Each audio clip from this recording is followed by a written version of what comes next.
Hi guys, Michael DDA here.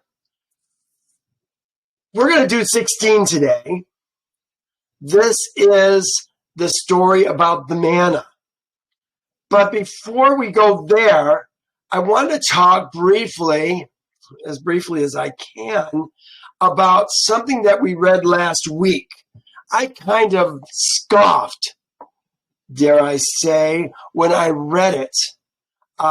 And I want to just read a few things. I want to read you the end of the song that we sung to Yehovah after we crossed the river. And then I want to let you see where we went after we crossed the sea, the Gulf of Aqaba, and then where we went after that. So let me start here with 17.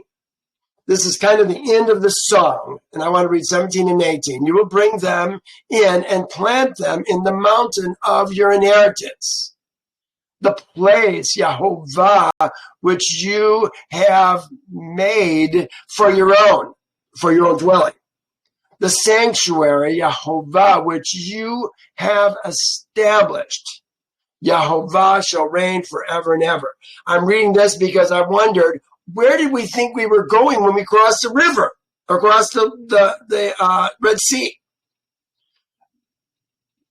I think that we knew he was bringing us to his sanctuary. But did we know where that was? Is the next question. So now, a little bit further down, we had Miriam sing and the ladies sing, and then it said this, and Moses brought Israel from the Red Sea. Then they went to the wilderness of Shur. And I had the wilderness of Shur in red because I'm sure they didn't go that direction. They were going the other direction, was my impression. You know, sometimes your inclinations maybe aren't as good as they should be.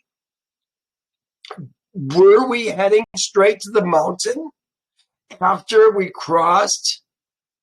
After Yehovah brought Israel from the Red Sea? It says, and they went 3 days in the wilderness and found no water. You know, water is a pretty important thing, wouldn't you say? How much water did they bring with them? Did we bring with us, if we're Yehovah's Ezra men, leaving Egypt? We probably were running low on water already. We had been in the wilderness for 5 days. We had made it from, well, here, let me do my little map here, because I think this is important that we see this. Remember, we came from Sukkot on the 15th. We went to Etham, and then we dropped down and got entangled in the wilderness, as it said in Torah, and ended up at the at the beach at Yehovah. Pihakarot, Migdal. They had other names for that particular area. We did that in 5 days. It was 5 days when the first group of Egyptians came to us with 700,000 men, and we chased them away back to Egypt. Then they reported to Pharaoh and came back.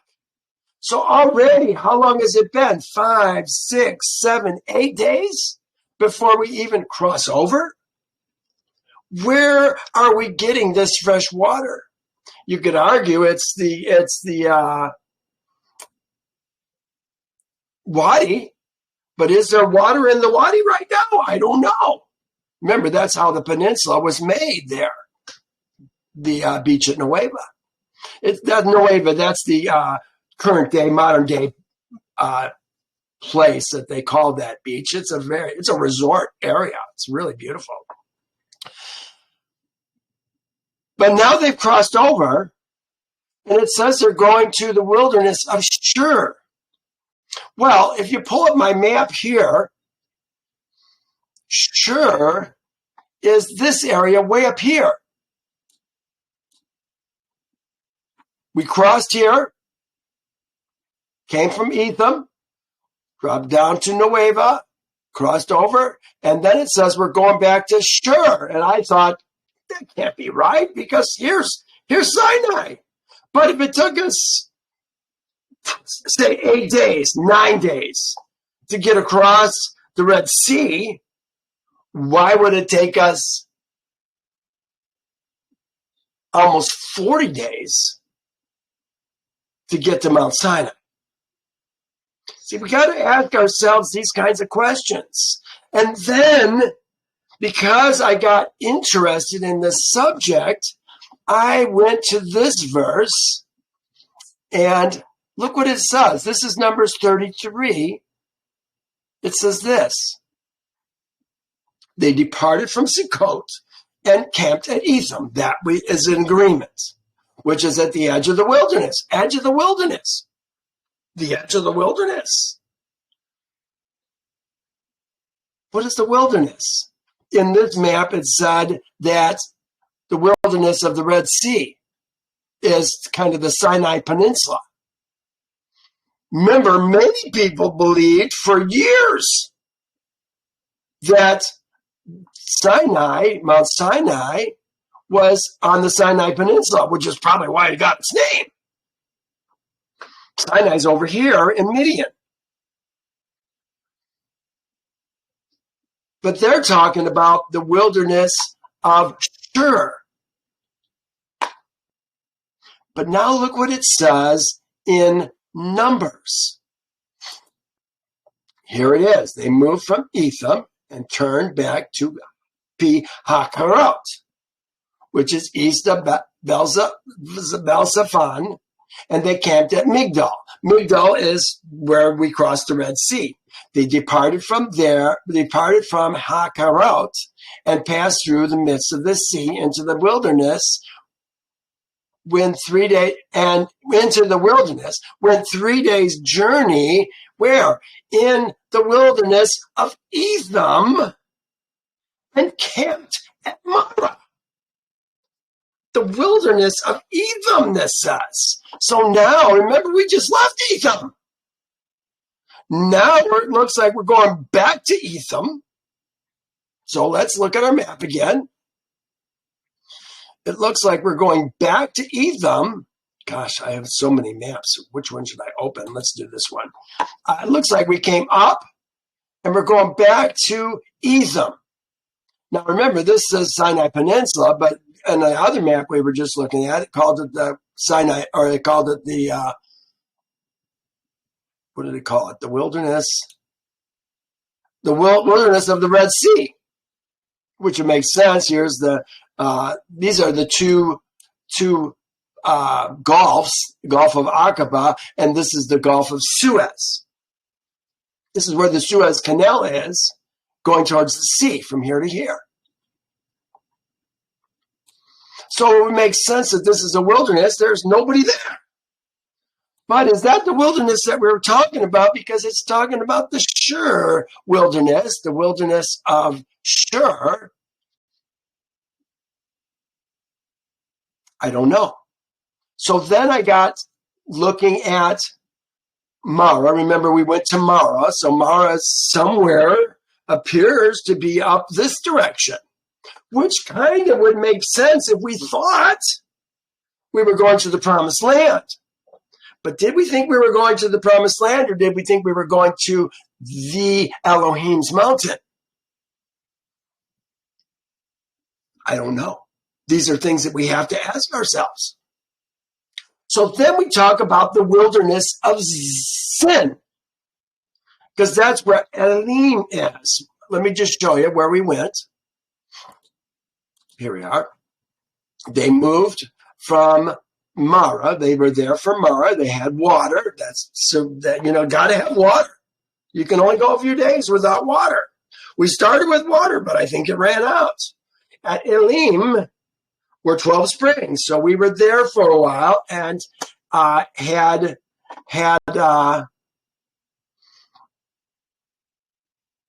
plenty of water. There were springs of water. 12 springs of water. But in Torah, look, this says we went and camped by the Red Sea. They moved from Elim and camped by the Red Sea. They moved from the Red Sea to the wilderness of Sin. In Torah, the passage that we're in right now, in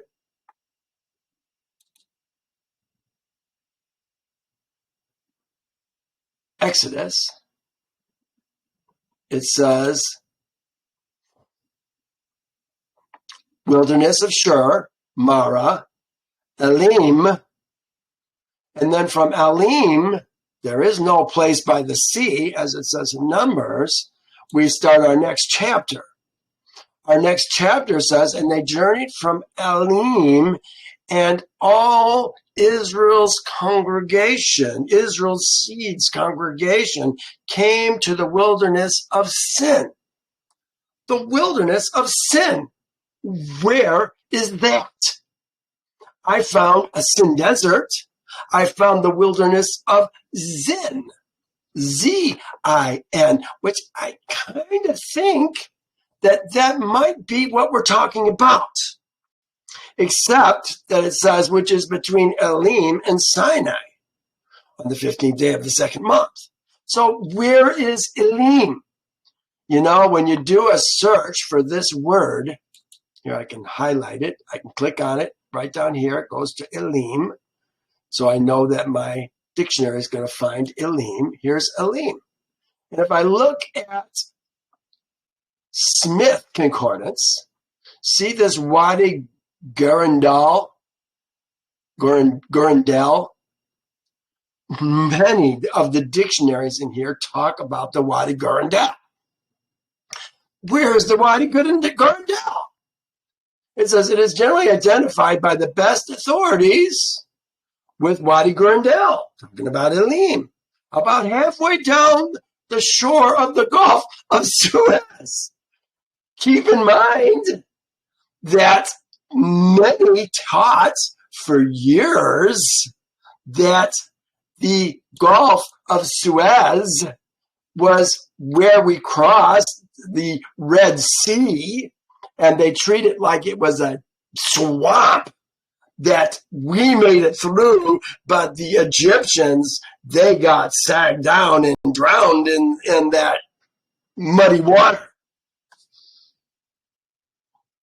Because they did that, because they were feeling Sinai was on the Sinai Peninsula. So now, here's the Sin Desert. Pretty small desert, if you ask me. Did they create this for to work with the scriptures? I don't know. But it looks like Elim is on the Gulf of Suez. It says halfway down. So kind of where the Sin Desert is. Well, honestly, I don't believe for a second that we were over there ever. I don't. It makes no sense to me. I think that we were up here. I think we probably went to the wilderness of Zin. It's just a misspelling, perhaps. However, in the Hebrew, it has the sin. It does say sin, not shin. Sin. It's got the sin. So, honestly, I don't know what to do with it. But it said we went to the wilderness of Etham in Numbers, and then we went to the Red Sea. So I could see us going back here to the tip of the Red Sea, where Elath is at, and then going to the wilderness of Sin, and then finally working our way back, because we got here, wilderness of Sin, after a month, the 15th day of the second month. Remember, we left Egypt on the 15th day of the first month, the day after Passover, the first day of unleavened bread. So you're going to do with it what you want. This is kind of what I'm speculating, is that we're somehow in this area, this part of the world, during these 50 days between first fruits of the barley harvest and first fruits of the wheat harvest. Even though we don't have a temple, we don't have the bringing of the first fruits, it's still that time period. To my way of thinking, we received the commandments from Yehovah on the 6th day of the 3rd month, which would have been the 49th or 50th day. As best as I can get 49 days. Let me show you something that I put together. Here is a kind of a time. We've got the first month, 10th day is the day that we're going to get our lambs. 14th day is the day of Passover. That turned out to be a Wednesday night. We left on a Thursday. The 5th day of the week is when we left. First fruits, the time that we start counting the 7 weeks in a day, 50 days, for Pentecost, for the Feast of Weeks, for, what else do they call it? Feast of Weeks, Shavuot. Works out to be down here, according to Yasher, it fell on the 3rd month, 6th day. 3rd month, 6th day, the 10 Commandments were given. I was really hoping that it would end on Pentecost, the 50th day. I can't get it there. It doesn't work. Not if we're going to have a Sabbath on the 15th day of the 2nd month, which we're talking about today. You know, you have to ask yourselves, was the Sabbath given on this day? I say absolutely not. The Sabbath has always been. Look what it says in Torah. I know I'm jumping around an awful lot right now. Here is what it says in Yasher, not Torah, Yasher. It says, and Moses said to Pharaoh, this is the 70th verse. We're on the 81st verse right now. This is when we were still being abused by Pharaoh and his Cretans that were taking advantage of us to keep us controlled. And Moses said unto Pharaoh, I pray thee, my Lord, Adonai, I have come to seek a small request from thee. Turn not away my face empty. And Pharaoh said unto him, speak. And Moses said to Pharaoh, let there be given unto thy servants, Israel's seed, who are in Goshen, 1 day of rest therein from their labor. And the king answered Moses and said, behold, I have lifted up my face to this thing to grant thy requests. And Pharaoh ordered a proclamation to be issued throughout Egypt and Goshen, saying to you, all Israel's seed, thus says the king, for 6 days you shall do your work and labor, but on the 7th day you shall rest, and you shall not perform any work. Thus shall you do all the days as the king and Moses the son of Bathiah have commanded. And Moses rejoiced at this thing which the king had granted to him. And Israel's seed did as Moses ordered. For this thing was from Yehovah to Israel's seed. For Yehovah had begun to remember Israel's seed and to save them for the sake of their fathers. I think this was partially a sanctification, a partial sanctification of getting them back into the ways of Yehovah, the high roads that have been missing for so long. You know, they had, when we were with Jacob, remember, they took their sister Dinah, and they said that sort of thing should not be done. They knew Yehovah's commandments. They knew what adultery was. They knew They knew these things. They knew what we know. If we know Yehovah's Torah. But it was recodified, dare I say, at Sinai by Moses. But it was the great men of Yehovah. Here, what are their names? Here we are. Canaan, Jared, Enoch, in the antediluvian world, who taught the ways of Yehovah. Sometimes they taught it once a week. Sometimes they taught it every other week. Then it said some taught it once a month, probably the new moons. Twice a year, once a year. But they were teaching men the ways of Yehovah. This is not new. So don't feel, I think maybe at one point I thought that maybe this is where the Sabbath came from. I don't think that. I think that's a misnomer. We're mistaken if we think that.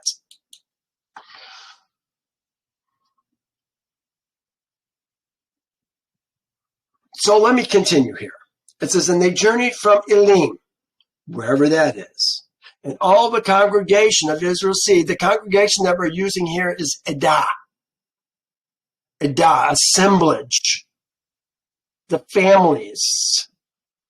All the congregation of Israel's seed came into the wilderness of Sin, which is between Elim and Sinai. Well, Sin is not between Elim and Sinai, but neither is any of the desert of Sin. It's between, none of it works. I'm glad I found that verse in Numbers that talked about us going to the wilderness of Edom and then to the edge of the sea and then to the wilderness of Sin. Let me continue.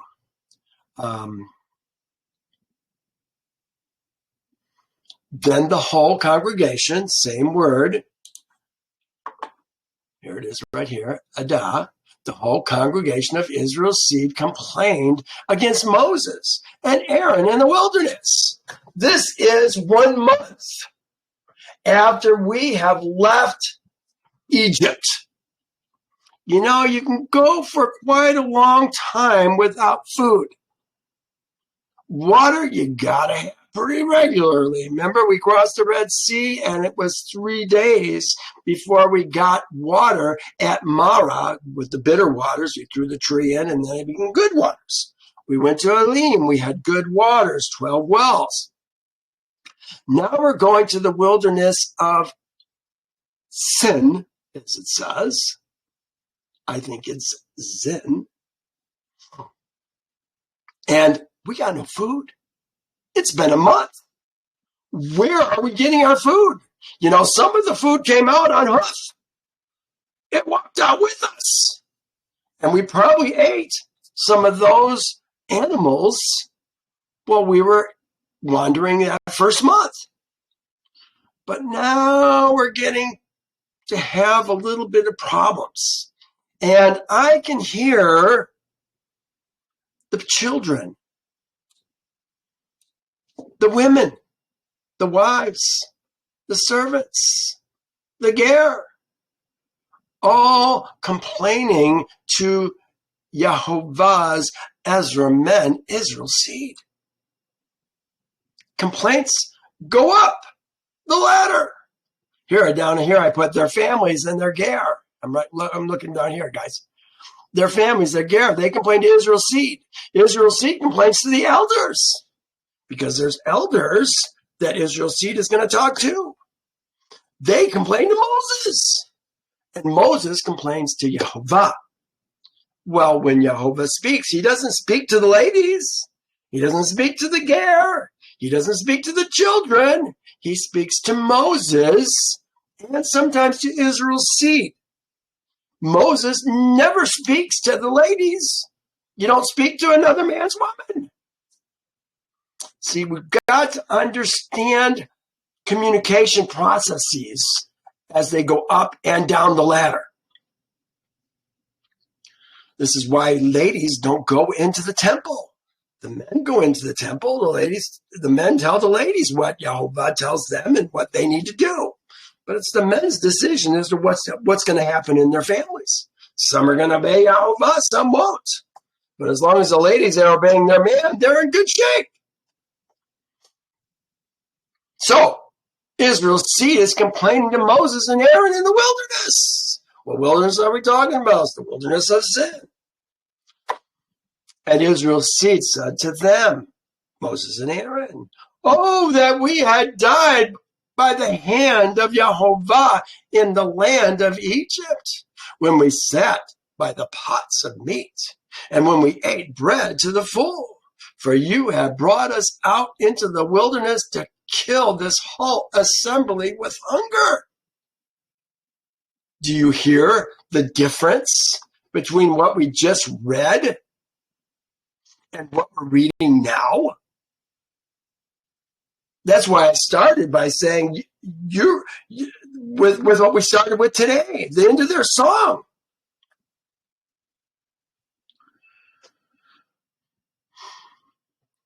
I put this word, this probably includes this word when they talk about to kill the whole assembly with hunger. The word that they're using for is the kahal. That's the assemblage. And I think here now we're talking about women, children, ger as well, servants, everybody. Where before we're talking about the congregation of Israel, which was the assembly of those men. So I said, contrast this with the song to Yehovah exactly 1 month before. Our fruitful supplies must be terribly low to produce such fear, uncertainty, and doubt about their future. FUD, fear, uncertainty, and doubt. Here he wrote, this is what we read last week. You in your mercy have led forth the people whom you have redeemed. You have guided them in your strength to your holy habitation. The people will hear and be afraid. Sorrow will take hold of the inhabitants of Philistia. Then the chiefs of Edom will be dismayed. The mighty men of Moab, trembling, will take hold of them. All the inhabitants of Canaan will melt away. Fear and dread will fall on them. By the greatness of your arm, they will all be still as stone till your people pass over, Yehovah, till your people pass over whom you have purchased. You know, they felt pretty good about where they were going a month ago. No, not so much, do they? Then Yehovah said to Moses, "Behold, I will rain bread of heaven for you." I put it yellow and green because it's Moses, Aaron, and the people, Israel's seed, Ezra men and their families. And the people shall go out and gather certain quota every day, that I may test them whether they will walk in my Torah or not.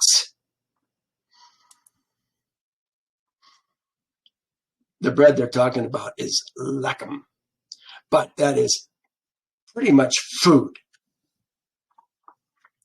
Walk in my Torah, that is in my instructions. This is a test. For the next period of life, for the next 40 years, I guess I should say, we will be conducting a test to see whether you will do what Yehovah says or not. This is not about the Sabbath. This is about the manna that's going to fall from heaven. He says, "It shall be on the 6th day that they shall prepare what they bring in, and it shall be twice as much as they gather daily." It's funny they didn't start by saying we're going to gather it daily. They're starting by what they're going to do on the sixth day. The word here, prepare, is this word kun. Is this about giving the Sabbath? I think not. It's a test to see if we will obey Yehovah's instructions concerning the gathering of the manna. Yeah, I don't know, deal with all that. We get our daily man. We got to get our daily manna, our daily bread. The bread is the word of Yehovah. It comes from heaven, just as the manna came from heaven. Get your daily bread. Spend some time in the Word every day. Then Moses and Aaron said to all Israel's seed, at evening you shall know that Yehovah has brought you out of the land of Egypt.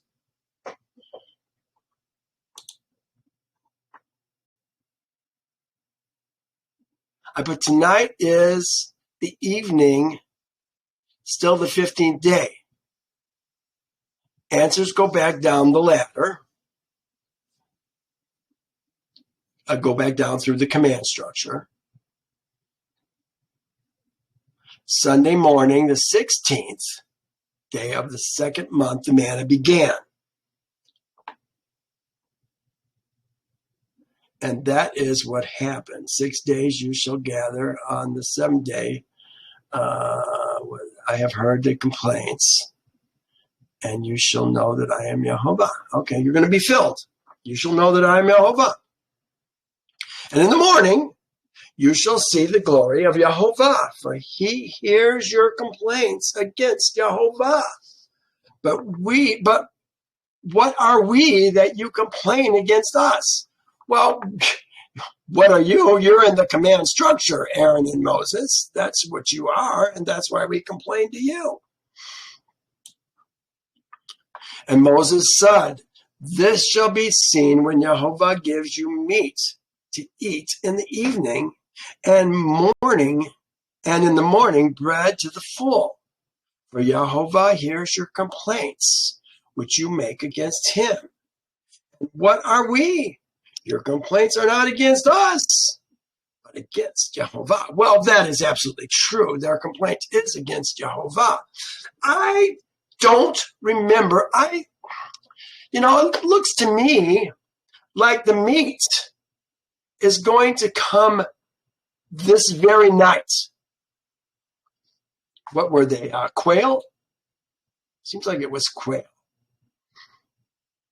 It says, when Yehovah gives you meat to eat in the evening, and in the morning bread to the full. I thought the meat started later, but apparently the meat and the bread started in the same time period, in the evening and in the morning. Then Moses spoke to Aaron, say to all Israel's seeds congregation, come near to Yehovah, for he has heard your complaints. Come near to Yehovah, for he has heard your complaints. He's talking to the men, not the ladies, not the ger, not the children, not the servants. He's talking to the Ezra men, the congregation of Israel's seed. There's that word again, Adah. Now it came to pass, as Aaron spoke to the whole congregation of Israel's seed, that they looked toward the wilderness, and behold, the glory of Yehovah appeared in a cloud.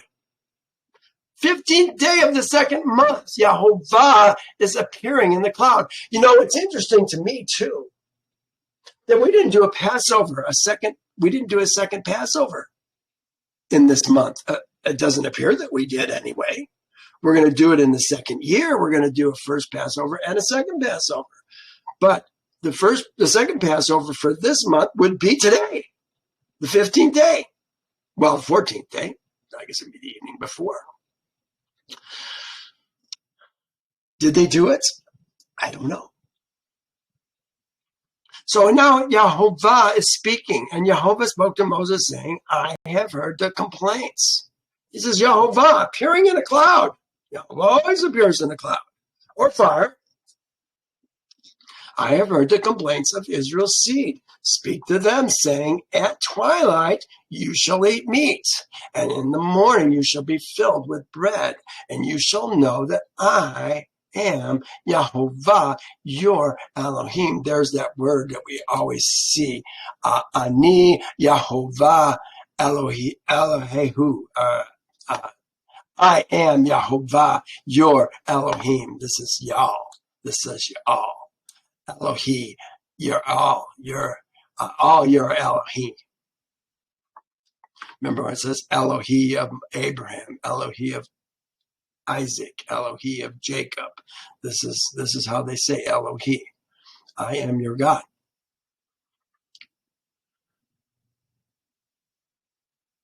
Twilight you shall eat meat, and in the morning you shall be filled, and you shall know that I am Yehovah, your Elohim. I'm using the yellow so that you understand that the them and the thou and the you are all Israel's seed. We're not talking about the ladies. We're not talking about the ger, the servants, the children. We're talking about the Ezra men. This is important because we're going to see what these men are told to do. Verse 13. So when the quail, there was quail, came at the evening and covered the camp, and in the morning dew lay all around the camp.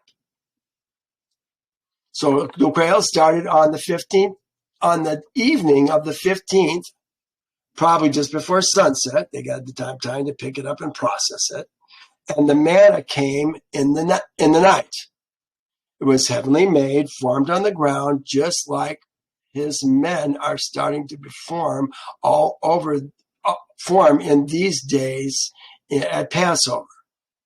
Yeah, we're being formed just like the manna in the wilderness. We are formed in the darkness of this world, but morning is coming. We will be used by Yehovah to feed those who join him and his Ezra men. Join him and his Ezra men. Yeah, we'll be used to feed the world. I know, like Moses is being used right now, even. So it says, and when the layers of dew lifted, there on the surface of the wilderness was a small round substance, a fine frost on the ground. They call it a hoarfrost in many translations, a hoarfrost. It appears to me that we're talking kind of like the frost that we see on the ground, but it's going to be bigger. It says hoarfrost, a grayish-white crystalline deposit of frozen water vapor formed in a clear, still weather on vegetation. That's the frost that we see every day. But I think they're going to give us an even better description of this manna before we finish here. Let's just watch. So Israel's seed saw it. Then they said to one another, what is it? For they did not know what it was. And Moses said to them, this is the bread which Yehovah has given you to eat. This word, what is this? It simply says manna. It's men. I suppose it could be manna. It's 2 words, depending on how you do it. Some translated it that way. They said, what is this? They said to one another, what is this? Here's a better translation. And when the Israel's seed saw it, they said to one another, it is manna. For they wist not what it was. They know not what it was. Here is another one, and this is King James. And when Israel's seed saw it, they said to one another, it is manna. For they knew not what it was. And Moses said to them, this is the bread which Yehovah has given you to eat. 16. This is the thing which Yehovah has commanded which Yehovah has commanded. Let me try that again. This is the thing which Yehovah has commanded. Let every man, hear that? Man. We're talking about Ish. Let every man gather it according to each one's needs. 1 omer per person, per soul. Nefesh is the word I'm sure they're using there. According to the number of souls, let every man, Ish, take for those who are in his tent. He must have had some pretty big tents. And Israel's seed did so. Oh, I had Omar. Here's the Omar. Ish. There's a shadow picture here. Men gathered the manna and shared it with their families. It's the men. The ladies are not going to go out and gather the manna. These are Ezra men who are going to go gather the manna for their families and the strangers, the ger, with them. Just as Yehovah gives his sons his word to then give it to their families. This is also what will happen in the wilderness when Yehovah's men are set apart and the people come to them. They'll receive provision and protection and instruction in righteousness in that point. How much is an omer? It turns out it's a half-gallon dry measure. An omer, 1/10 of an ephah, half a gallon dry measure. So half a gallon of dry measure of food per person per day. Seems like quite a lot. So it says, so they measured it by omers. He who gathered much had nothing left over. He who gathered little had no lack. Every man, every ish, here we are, ish again, every ish gathered according to each one's need. And Moses said, let no one leave any of it till morning. Notwithstanding, they did not heed Moses, but some of them left part of it until morning, and it bred worms and stank. And Moses was angry with them. So they gathered it every morning, every man, there it is again, according to his need. And when the sun became hot, it melted. And so it was on the 6th day that they gathered twice as much bread, 2 omers per person, 2 omers for each one. And all the rulers of the congregation came and told Moses. And he said, this is what Yehovah has said. Tomorrow is a Sabbath rest, a holy Sabbath to Yehovah. Bake what you will bake today and boil what you will boil. Lay up for yourselves all that remains to be kept until morning. So on the 6th day, they were able to store it. And I think it's interesting that they baked it. They boiled it, probably made kind of a, boiled it, hot cereal, perhaps, they making out of it. Lay up for yourselves all that remains until morning. So they laid it up until morning, as Moses commanded. And it did not stink, nor were there any worms. Then Moses said, eat that today, for today is the Sabbath of Yehovah. Today you will not find it in the field. 6 days you shall gather it, but on the 7th day, the Sabbath, there will be none. Now it happened that some of the people went out on the 7th day to gather. Losers. But they found none. Remember, we're talking about people. We're talking about men. The they said this is but when we're talking about the people, we're talking about the men. The men are gathering this. And Yehovah said to Moses, how long do you refuse to keep my commandments, my laws, my Torah? My commandments is my mikvah and my Torah. See, for Yehovah has given you the Sabbath. Therefore, he gives you on the 6th day bread for 2 days. let every man, again, man, let every man remain in his place. No man shall go out of his place on the seventh day. And the people, here, man, ish. So the people rested the seventh day. And Israel's house called its name Manna. And it was like, well, here, look at this. It called its name Manna. Manna means, what is it? That's what we were just saying. That's how they translated it in that verse that we were just looking at. The other one's translated as manna. And it was like a white coriander seed. The taste of it was like wafers made with honey. Here, this is a coriander seed. I got this I pulled today. Here it is. That's coriander seed. So it's bigger than as hoarfrost. Does it grow? Did it grow? So once they picked it up, I don't know. I don't know how that worked. It seems like we're talking about two different things. But the frost apparently is like a coriander seed. The name given by the Israelites to the food miraculously supplied to them during the wanderings in the wilderness. The name is commonly taken as derived from man, an expression of surprise. What is it? But more probably is derived from the manna, meaning to allot, and hence denoting the allotment or the gift. This gift is from Elohim.